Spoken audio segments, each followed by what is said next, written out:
怎么了？这混元玉带可是帝君的爱物，这可怎么办呀？啊！两位仙子，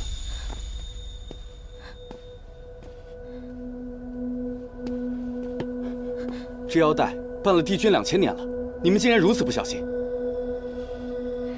是谁摔坏的？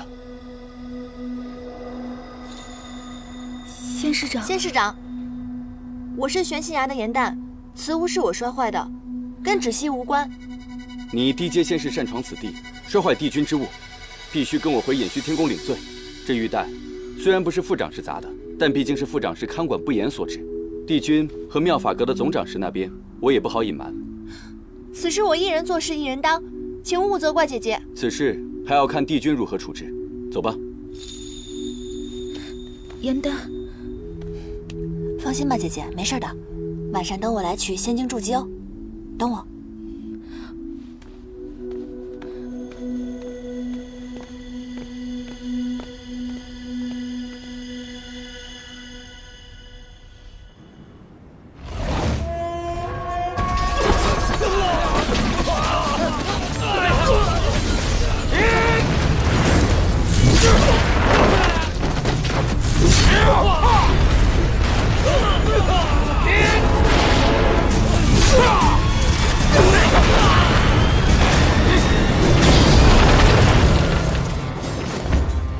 元帅，妙法阁掌事思璇所盗法器已被魔族转移。你速去找应渊帝君，让他务必拦截住丢失的法器，否则此战难以平息。是。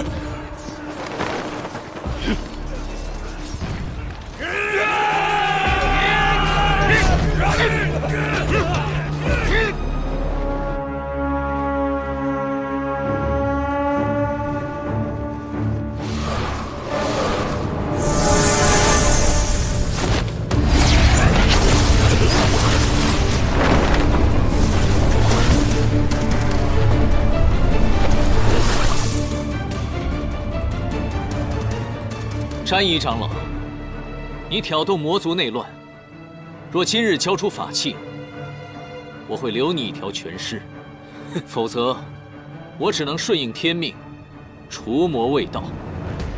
这9重天最强的法器都在我手上，休想让我束手就擒！解阵，诛杀帝君！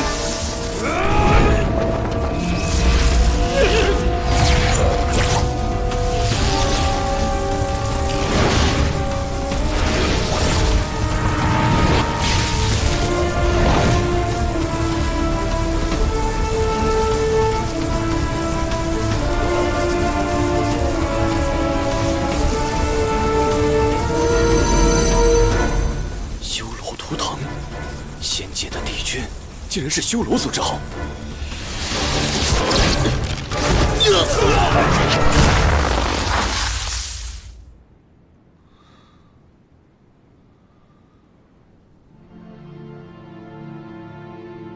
我想你的身世，今日也该告诉你了。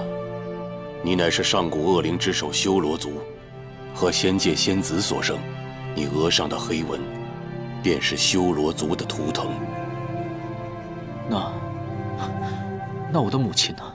当年你的母亲被你父亲蛊惑，她在生下你之后才知道，原来被利用了。于是她选择了以身殉道，和你的父亲同归于尽。在临终之前，她把你交给了我。应渊，你本不该存在于这个世上，但当时你太年幼了，吾不忍杀你，于是抹去你额上的黑纹，亲自抚养你，教化你。但是应渊，你要记住，你修罗族的身份绝不可暴露。如果在仙界有人知道你是修罗族的后代，必会杀之而后快。所以你是仙灵之后，无父无母，记住了吗？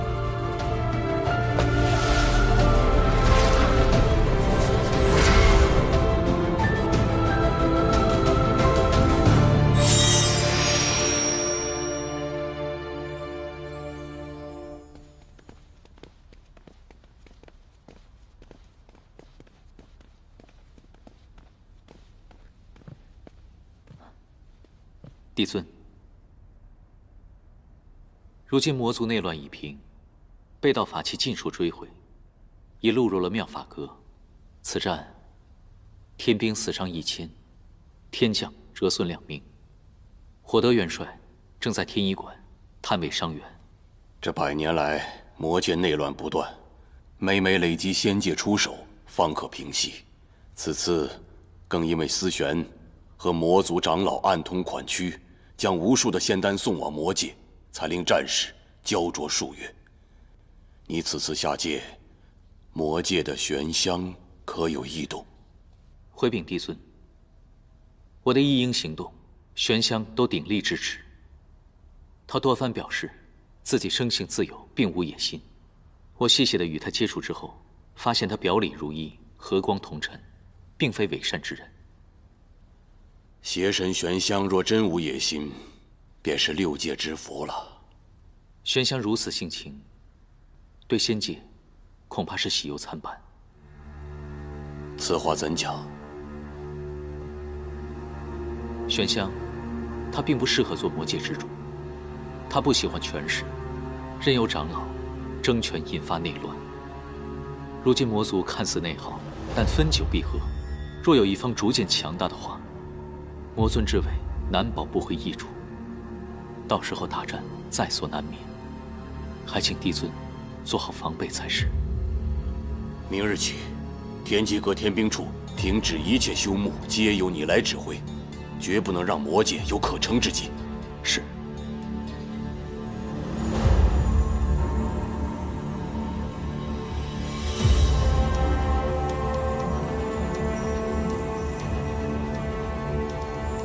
帝尊，已准备就绪。行行。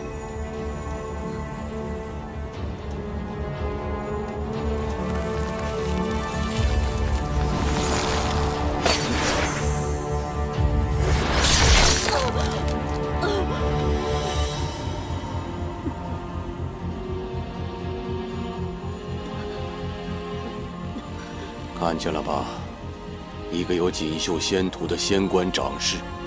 连桓清都曾向我要过此人，却因为一个情字，与魔族中人珠胎暗结，违反天条。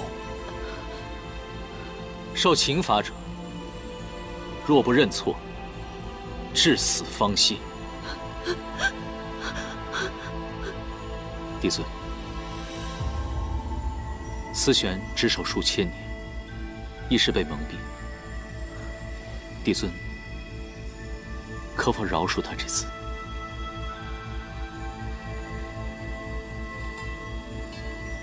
好，如若他肯认错，死后无留其元神，允其入夜望川洗净前尘，入凡界为人。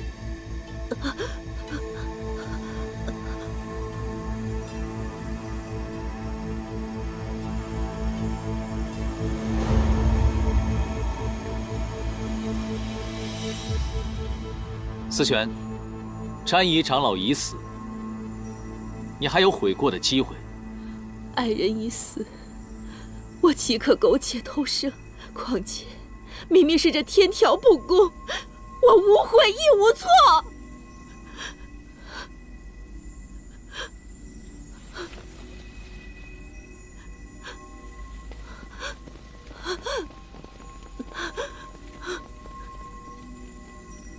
思玄，你因为情爱失志忘义，还在这信口雌黄，说什么天道无情，你知道吗？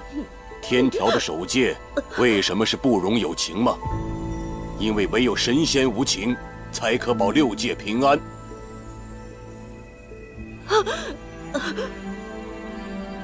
应元君，看见了吧？一个情字，一旦踏错，便是万劫不复。长士有情，便死伤千万；而如果帝君有情呢？那将是6界的浩劫，没有人可以幸免。你知道，现在6界为什么可以暂时相安无事吗？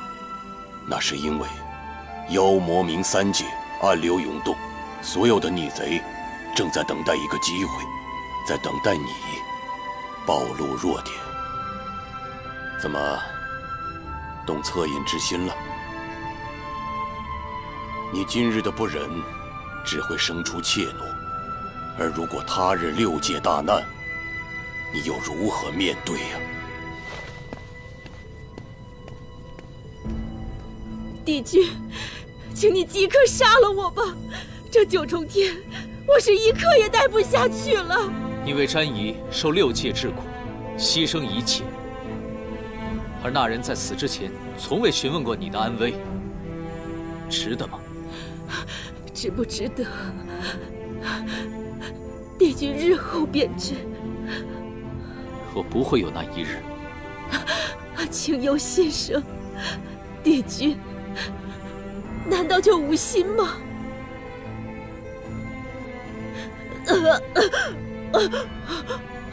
我求求你杀了我！我宁愿怀着这有情的心死去，也不愿和你们这无情之人同活。我不愿意再受这不公的待遇了。我求你，我求求你杀了我！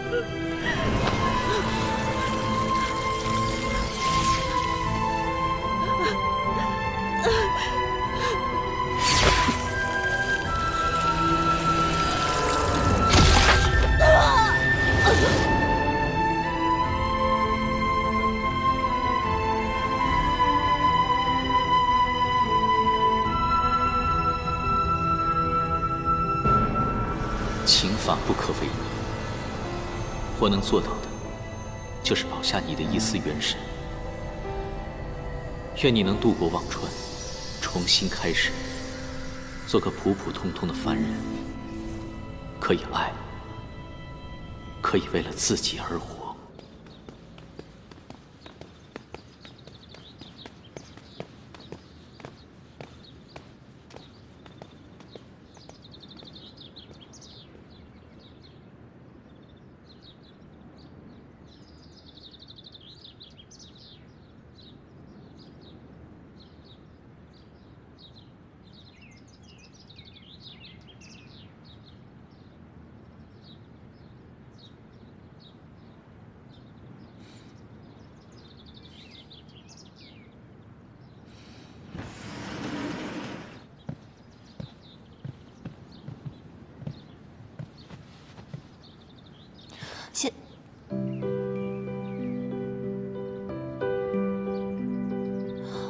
范归君，是你！颜淡，休得无礼！本君先好，清离应渊帝君。帝君与范归君是同一人。小仙鲁莽，不小心弄坏了帝君的衣物，还望帝君惩罚。玄仙崖的仙士怎会接触到此物？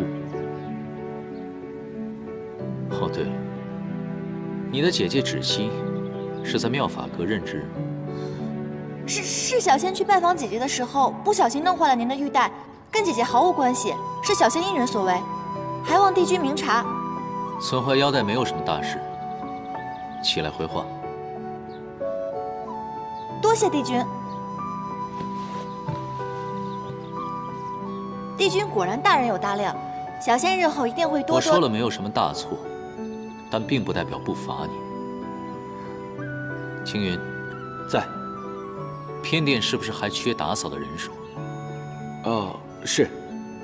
颜淡损坏玉器，性情顽劣，罚其入偃虚天宫侍奉，亲自缝补混元玉带，直到本君满意为止。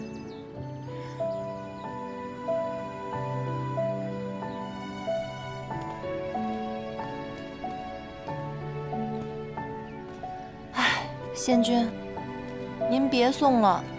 今天我就要走了，您要好好保重身体，以后我会常回来看您的。唉，没想到你走得这么突然。别难过了，这以后谁来帮我破解棋局啊？唉，别哭了，仙君。仙君。我在您这宫里待了200多年，难道我除了给您破棋局，没有任何地方让您舍不得吗？您这么说，我可真是太寒心了。哎，我可不是这个意思啊。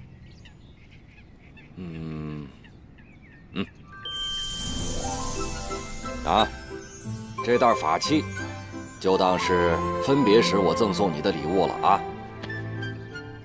哎，但是你要记住，以后可要经常来看我啊。放心吧。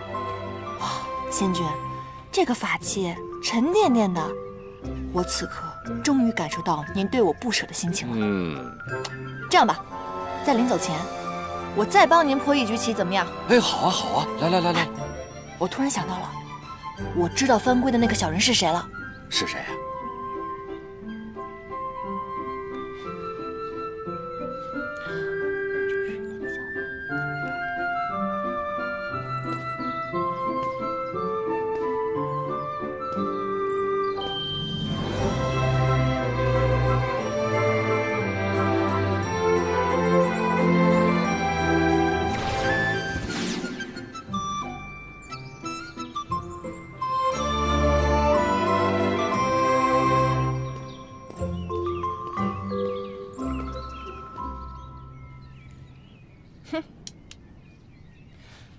小人帝君这回总算是黔驴技穷了，这局还没有上一局难呢。哟，你这一子下的可妙啊，以虚打实。你看看，把他这一脚的活子全都打成了废子。哎，你这一招是怎么想到的？下棋对我来说，要不然就是捡漏，看出对方的破绽，顺藤摸瓜；要不然就是打劫，把对方的变成自己的，变不成那就通通吃掉。往往后面那一种是非常艰难的，但是愚公移山，铁杵也能磨成针的。妙！今日本想与仙君面对面切磋棋艺，没想到竟看到忠心仙士不舍救主的场面，本君都不好意思开口要人了。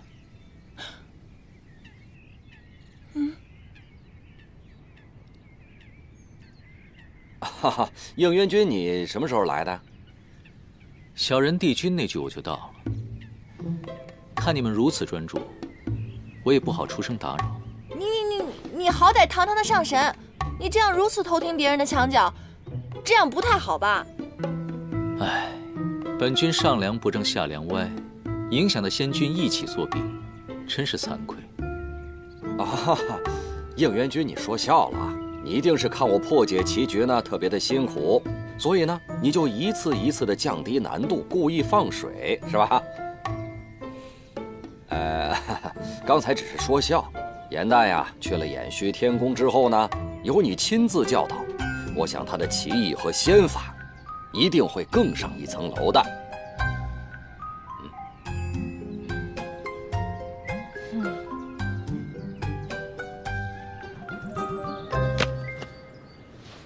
既然你的精力如此充沛，打扫偏殿实在是太大材小用了。以后呢，誊抄仙法破解棋局，自然就交给你负责了。帝君您棋艺高超，每日肯定有很多神仙来找您斗气。如果这样的话，我难道……能者多劳啊！以后，所有人送来的棋局，自然是交给你来应付了。哼，你就是气我帮仙君破了你的局，公报私仇。是。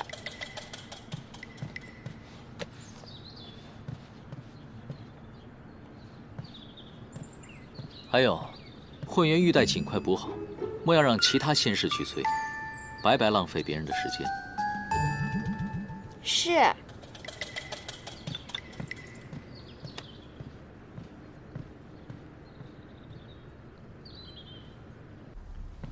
应渊这个小人，他表面温文尔雅的，他实则呢肚子里一堆坏水，给我安排这么多活让我干，他就是故意想整我。小人。没想到众人眼中如此完美的帝君，还有这样一面，这在我心目中的形象又丰满了一些。哎，你到底跟谁一伙的你？好了，颜淡，帝君翻规不过是童趣之举，哪有你说的那么严重啊？况且他与北冥仙君对弈，外人本就不该干预。你当着他的面说他是小人，他还能一笑了之，可见他宽宏豁达，是个正人君子。窒息，你清醒点好不好？你这是色令智昏啊你！你们知不知道延续天宫有多大？每天什么活都让我干，腰酸背痛的。还有那个书让我抄了一遍又一遍，我脑袋都快疼死了。多少人想来延续天宫还进不来呢？你有这样的福气，应该珍惜才是。哦。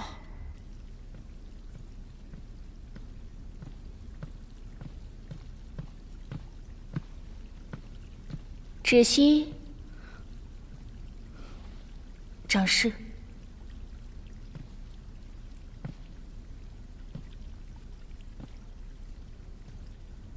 耍小聪明让妹妹顶罪，你们还真是姐妹情深。可惜帝君宽和大度，让颜淡因祸得福了。不知你这个做姐姐的，心里酸不酸？有没有一丝后悔？若不是那一念之差，如今飞黄腾达的可就是你了。延续天宫的差也并不好当，颜淡每天甚为辛苦。这种不痛不痒的诉苦，你也信？不过就是炫耀罢了。颜淡不是这样的人。那你说她是哪种人？不思进取的废物妹妹？双生莲必分强弱，大家都说你是强的那个。我看未必。不然，帝君为何一眼挑中那个一无是处的颜淡？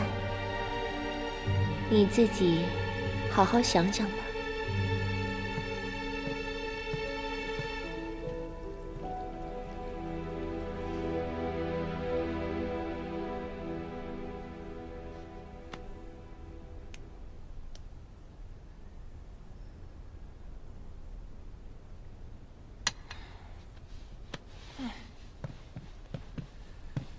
颜淡，你最近神神秘秘的，还不告诉我你写了什么？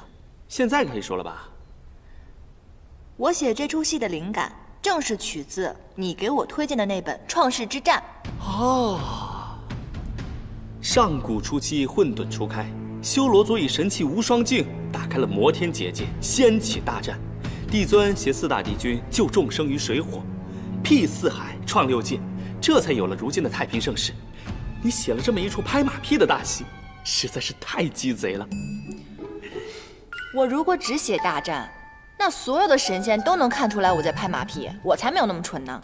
再说了，光写战争只会流于枯燥，根本没有那么好看。那你到底写了什么啊？我呢，以战争作为背景，从一位以灭族的上古彝族的视角作为切入，以小见大，以弱趁强。你选了什么上古彝族啊？为了相助4帝君，在创世大战中全族覆灭的九岐。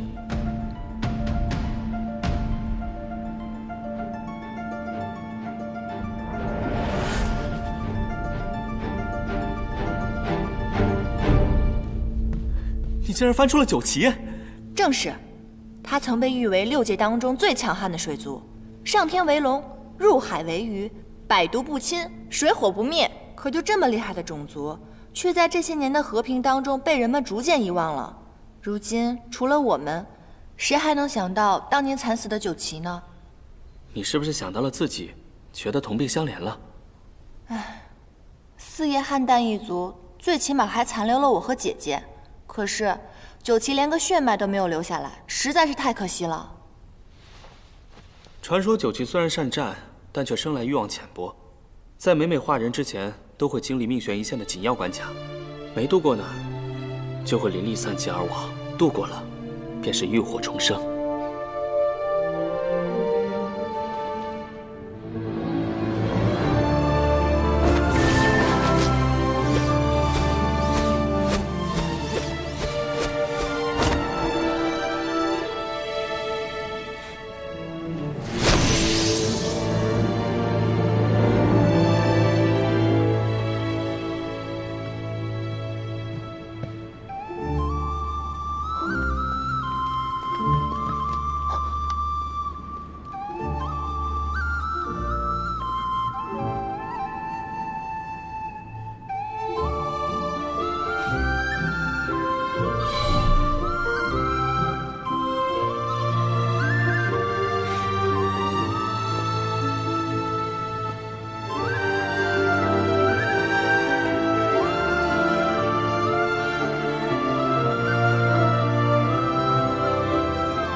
阿晨，你所占之地，除妖冥两族之要隘，恐有腹背受敌之嫌，定要小心。我会的。妖冥两族尚好对付，而你，风翼，平定了生死场，速速来找我。这是自然。我们不如打赌，谁先结束战役，我们孩儿的名字就由谁来取，可好？好。希望孩子诞生前，我们便可团聚。这么多年了，竟还有人记得我们九旗一族。停！哎呀，不对，你是九旗族赫赫有名的女将军，哪怕面对生死离别，你的眼神必须是坚毅的，你要压制住内心的不舍，明白吗？还有你，并不知道这一别将是永别，所以你的表情不能太过于悲怆，并且你要相信眼前这个人一定会得胜归来的。这样吧，大家再来一遍好不好？严旦，时间不早了，今夜就先排到这里吧。明天一早大家还要起早侍奉呢。哦，那今日要不然先这样，你们回去好好研究一下，散了吧。走。哎，这儿的长师收了我们送的法器，没说什么吧？没有，帝尊中午亲闻，这个戏台子也荒废了很久，长师还乐不得我们用呢。那就好。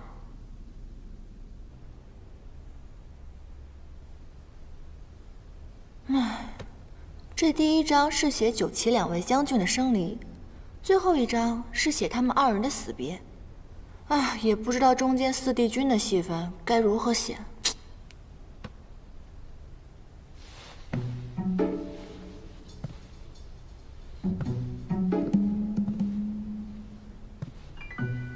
好呀，陆明，竟然想吓唬我！哼！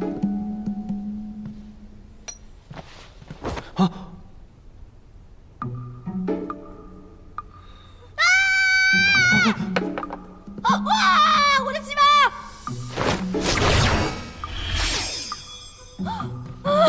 我的戏文！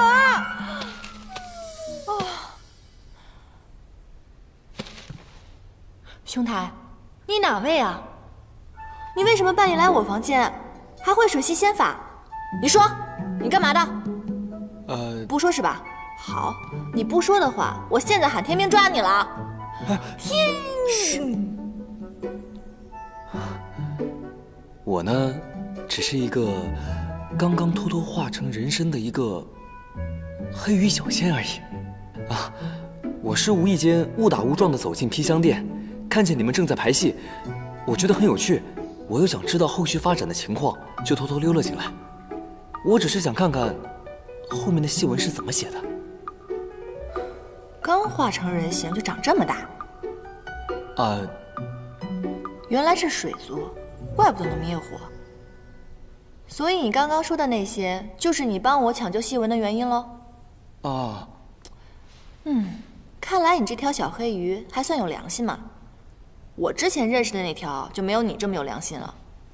看你的装饰吧，确实不像什么仙君仙士，所以你跟我来，当真是因为觉得我戏写得好？是啊。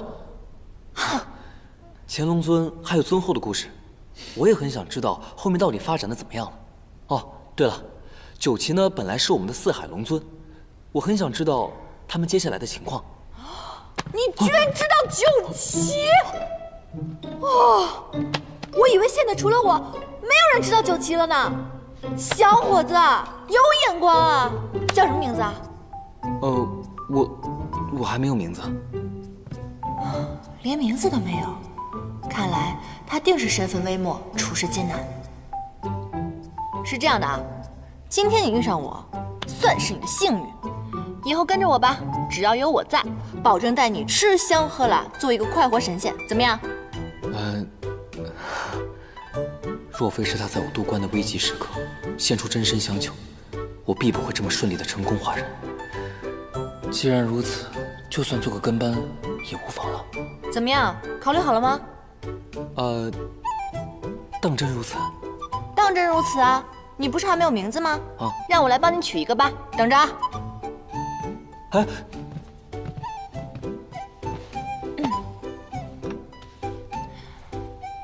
当真如此？嘘。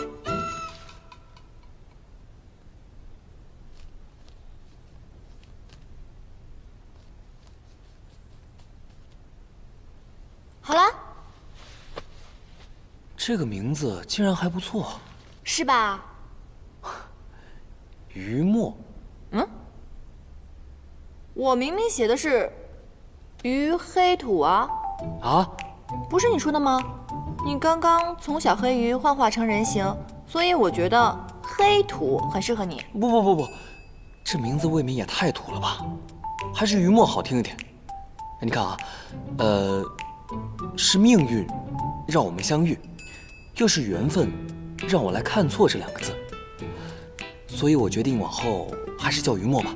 虽说有道理啦，可是我还是觉得黑土比较可爱朴实啊。不是，还是顺应天命吧，往后就叫于墨吧，好不好？那好吧，就叫这个名吧。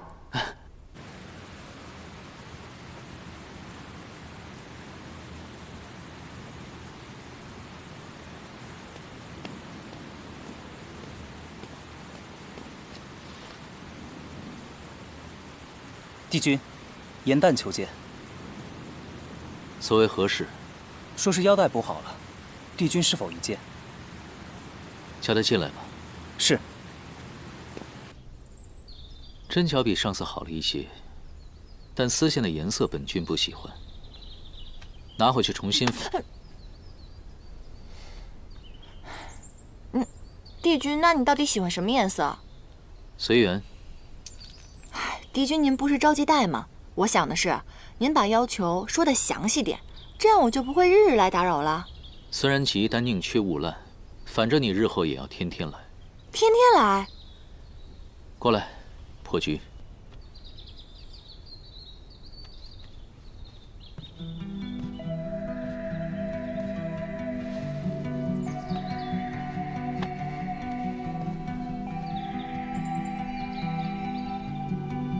这盘棋局比帝君给仙君的那盘棋要深色奥妙很多，这是哪个宫的仙官给的？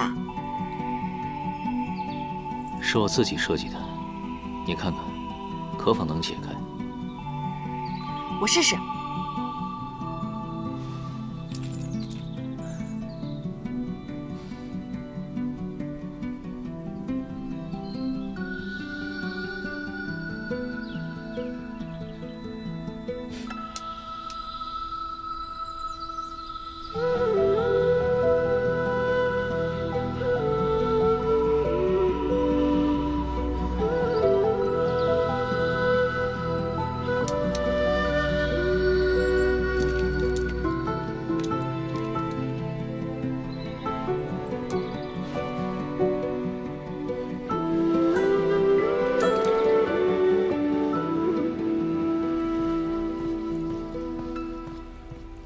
哎，这9重天的食材啊，可都是可以滋补灵力的，吃吧。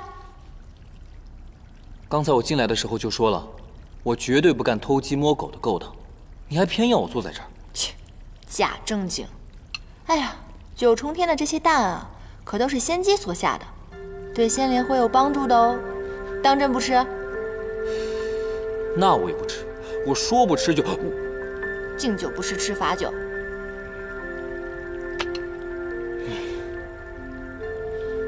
我说，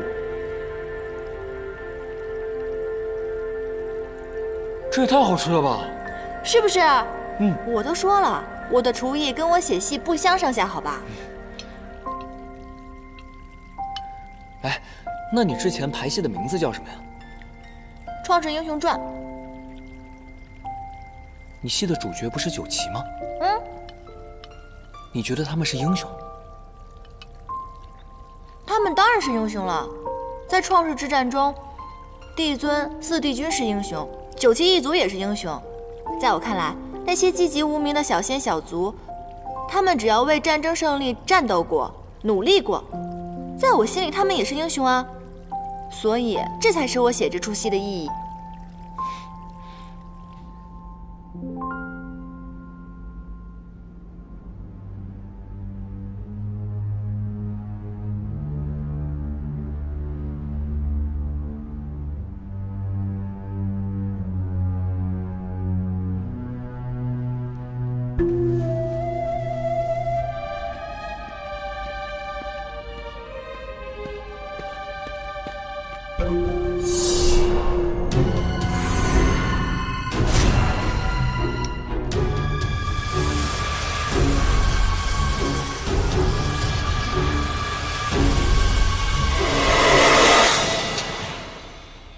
是不查不知道，一查吓一跳。原来地崖上那棵昆仑神树，竟然是创世之战后挪移过来的。神族与魔族仅是一线之隔，而且此树灵力太过强盛，司帝君肯定是觉得不宜长期种在魔族，以防以后难以控制。反正我是无法体验大战时那种惨烈了。不过那棵神树，咱们倒是可以去看看。哎，我正有此意。不可！昆仑神树是靠吸收灵力为生的，若是不小心被它捆住，几百年的修为就要废掉。况且，地崖是9重天的禁地，若是被抓住了，可是要受罚的，知道吗？快点，快点！救命啊！救命啊！二位仙友，救救我！你是哪宫的小仙官？你怎么被这神树给捆住了？我一时贪玩，误闯了禁地，没想到就被这棵树给缠了。可是古籍上记载，只有对此树施了灵力，它才会主动攻击。你又为何偷偷在此施法呢？我怎么知道这么多？我只是看叶子好看，想取回一片拿回去做书签罢了。小心，他骗我们。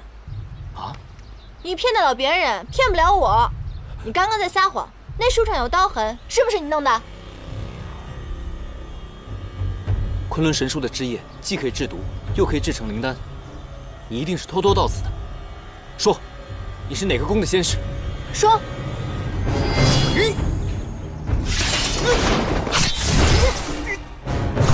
不要施法！啊！